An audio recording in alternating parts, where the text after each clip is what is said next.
Hi Ka-Intonation! Welcome to this video. Ngayon pag-uusapan natin ng isang platform kung saan na pwede ka raw kumita sa pamagitan ng pag-share ng internet network mo. Pag-uusapan na rin natin dito kung safe ba talaga itong gamitin, hindi ba tayo dito ma-hack, hindi ba makukuha yung mga importanteng impormasyon natin dito. So, ano nga ba yung application na ito?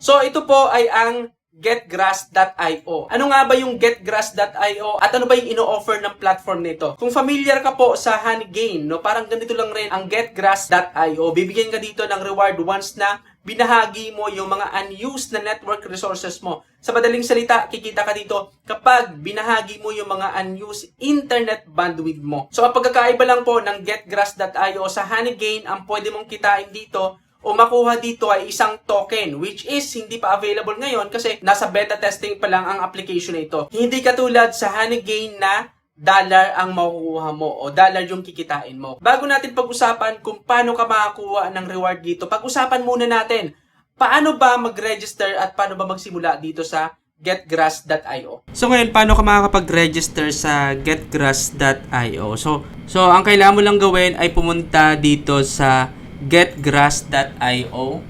Then, click mo tong open dashboard. So, makikita mo dito yung register. Click mo lang tong register na to. So, lalagay natin dito yung register lang tayo. So, dito sa referral code, pwede mong i-click itong referral code na to. So, makikita mo to sa description ng video na to or sa comment section. Okay? So, pwede mong i-click yung link na yon para automatic na mailagay yung referral code. Kasi kapag walang referral code, hindi ka dito makakapag-create ng account, kapatid. So, click lang natin yung I'm not a robot. Then, click register.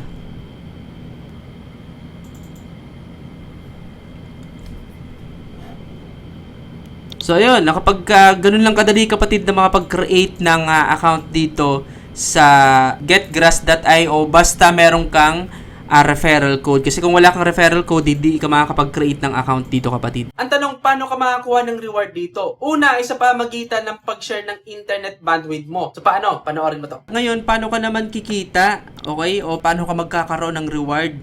O dito. So, click mo lang tong connect.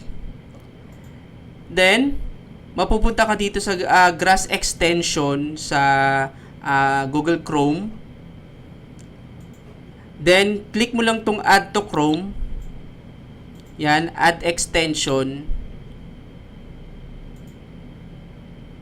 Then, ayun na.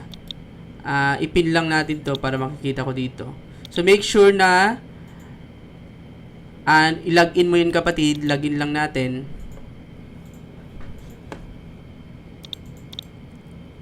So, ayun. So, kailangan lang natin itong connect. For example, dito connected na. So, refresh lang natin yan. So, ayun na, kapatid, connected na. Magsisimula na ito makakuha ng reward. Pangalawa ay sa pamagitan ng referral program. So, kailangan ay active din yung mare-refer mo dito para madagdagan tong referral earning naman. So, kailangan yung referral mo ay makuha niya yung 100 hours na active dito.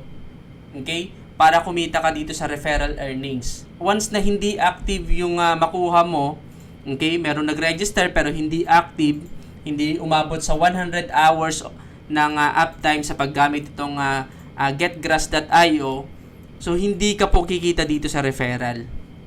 So, kailangan active yung makuha mo talaga. At ang pangatlo ay sa pamagitan ng rank achievement. So, pangatlong paraan kung paano ka magkakaroon ng reward dito ng grass token ay sa pamamagitan ng reward.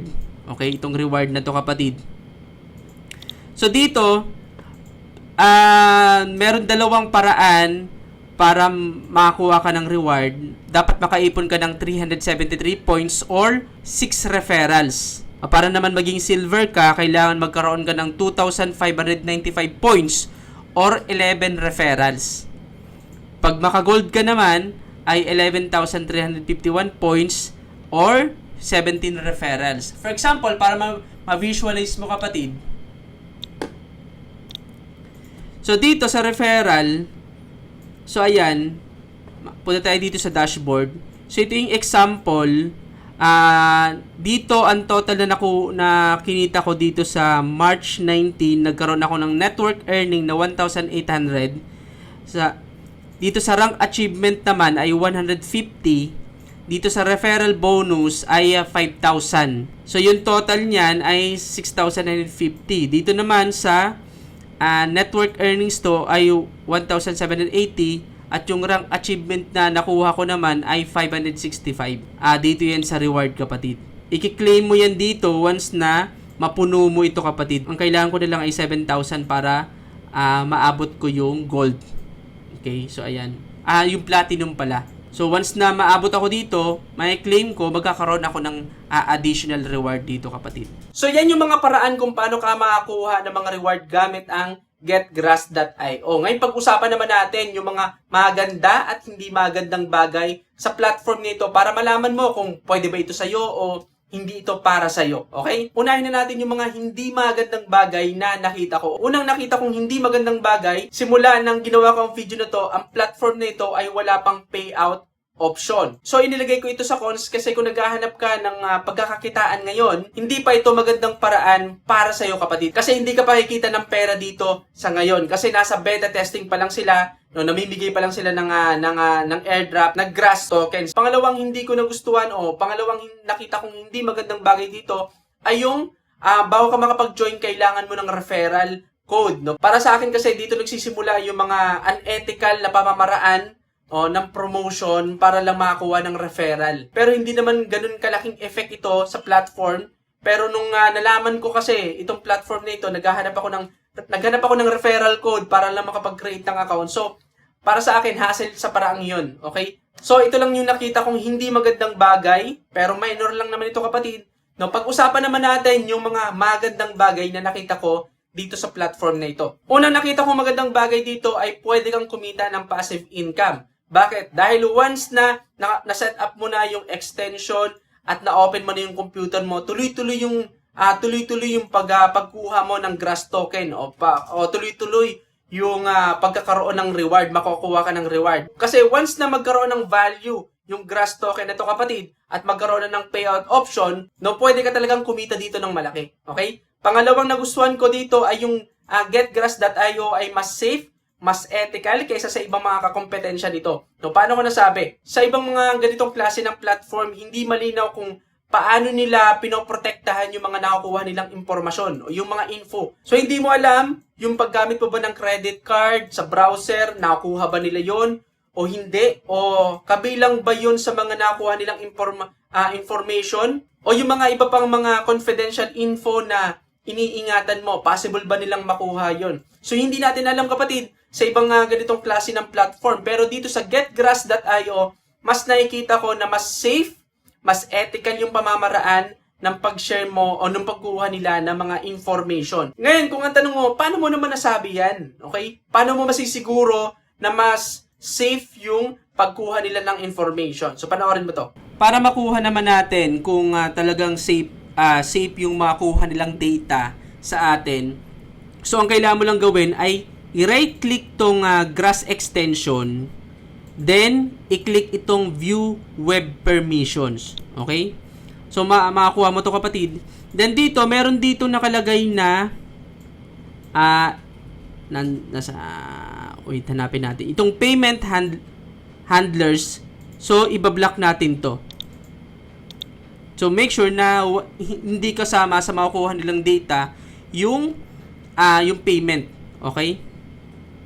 Kung ano yung ginagamit natin kasi hindi natin alam kung ano yung data na nakukuha nila dito. Nakukuha ba nila kung ano yung number na inilalagay natin. So kung ang nakukuha lang nila ay yung anong bangko o something saan natin ginamit yung payment, pero so mas maganda na i-block na lang natin para sigurado tayo. So ito yung sinasabi ko na mas safe kasi sa iba sa ibang ganitong klase ng kakompetensya, hindi mo talaga alam kung ano yung nakukuha nilang data. So dito, alam mo kung ano yung makukuha nilang data. So dito, nakalagay naman na ang kinukuha nila is yung third party sign-in, automatic, okay? Yung protected content IDs, ano pa? Itong background sync, ayan. So pwede mong i-block yan kung ayaw mo yung motion sensors, ayan. So, pero yung kinukuha talaga nila yung JavaScript, image, pop-up, and redirect, ayan, automatic downloads, kung ano yung mga dina-download mo. Yun yung makakuha nila, automatic na data.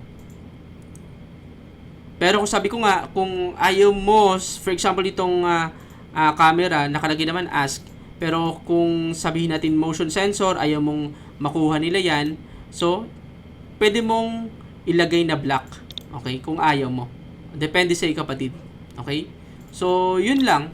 So, para sa akin, hindi naman pangit yung paggamit ng getgrass.io. Sa katunayan, nung nalaman ko ito, medyo sabi ko nga, may potential. So, agad kong ginamit ito kapatid. Agad ako nag-register. At agad kong kinonek yung internet network ko dito sa getgrass.io. So, ang pinaka-big issue lang naman nito kapatid ngayon, dito ay wala pa itong payout option. Pero nasa beta testing pa lang sila yung platform nito, at dahil malaki yung potential nito, possible na sa mga susunod na araw, sa linggo o buwan, magkaroon ito ng value at pwede ka ng literal na kumita ng pera sa pag-share mo ng internet bandwidth. Mas maganda nga magsimula ngayon na makakuha ng reward dito sa getgrass.io dahil wala pa itong value. Kasi once na magkaroon ito ng value at sabihin natin na nakakuha ka ng malaking reward dito, no? Pwede ka talagang kumita ng malaki. Pero ulitin ko, kung naghahanap ka ng madaling pagkakakitaan, sa tingin ko, hindi ito para sa iyo kapatid, okay?